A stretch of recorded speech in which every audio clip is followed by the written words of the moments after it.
Catus Maximus here, this time at Enderes Tools USA. So, I always called it Enderes, but never realized it was actually Enderes, E-N-D-E-R-E-S. This happens to be one of their forged heavy-duty screwdrivers. It's an old line tool company that actually was founded like a century ago in Minnesota, and then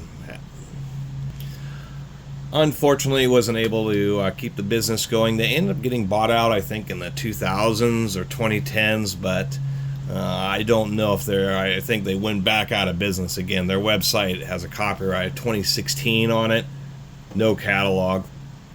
So I don't know if this company is around anymore, but there are like so many other small American tool manufacturers, started around a century ago, and were able to keep it going for a while until the markets changed and they weren't able to keep it up. So as far as forged, this is just hex stock. I don't know if they actually forged the hex into the stock, but a lot of times when they say forged, they mean just forging or squishing the tip of the screwdriver to help elongate the crystals and make it just a little bit tougher.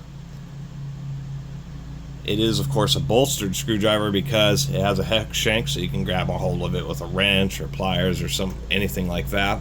I think probably the biggest takeaway here is the fact that they just rely on the hex to give it traction inside the acetate handle here, and that isn't the greatest retention mechanism.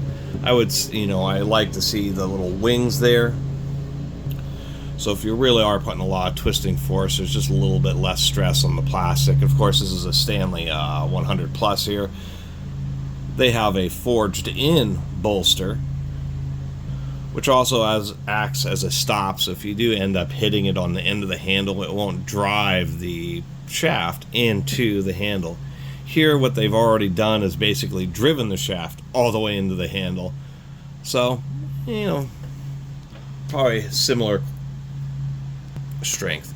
This just happens to be just a nice large screwdriver. What caught my eye was both the hex shank and the fact that both of these screwdrivers are about the same, size class, but this just is pretty beefy.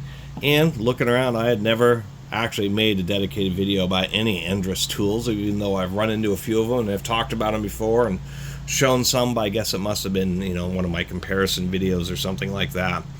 So,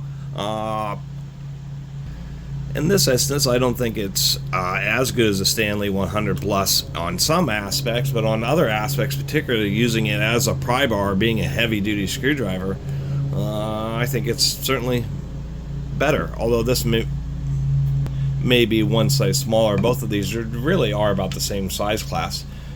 It's just that this is a pretty decent driver.